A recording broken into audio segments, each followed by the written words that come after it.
In today's video, I'm going to teach you how to send a remittance advice to your suppliers using Xero accounting software.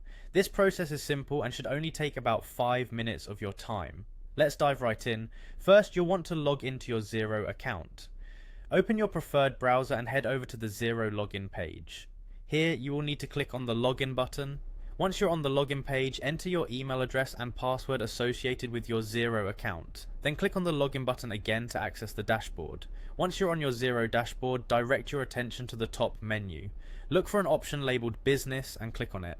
After that, you'll want to select Bills to Pay from the drop-down menu. This will open a list of all the existing bills that you have within Xero. Now, you should see a collection of tabs on this page, one of which is labeled Paid.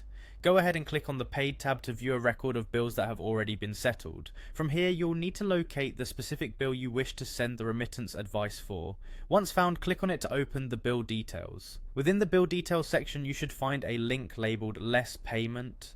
Clicking on this will expose more transaction options. Look for the button labeled Options. You'll see this towards the bottom or to the side of the screen, depending on your layout settings.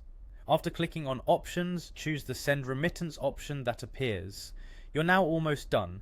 Here you'll need to enter the email address of your supplier, so make sure you've got the correct contact information handy. Next, you'll be able to edit the email content to personalize the remittance advice that your supplier will receive. It's a good idea to review the text for clarity and ensure all payment details are correct. Near the email editing section, you'll see an option to send me a copy. It's advisable to check this box so you have a record of the remittance advice being sent out. Lastly, when everything looks good and you're ready to proceed, click the send button. And there you have it. You've just learned how to efficiently send a remittance advice to your suppliers using Xero. By following these steps, not only do you keep your transactions transparent, but you also maintain strong supplier relationships. Thank you for watching, and we hope to see you in the next tutorial.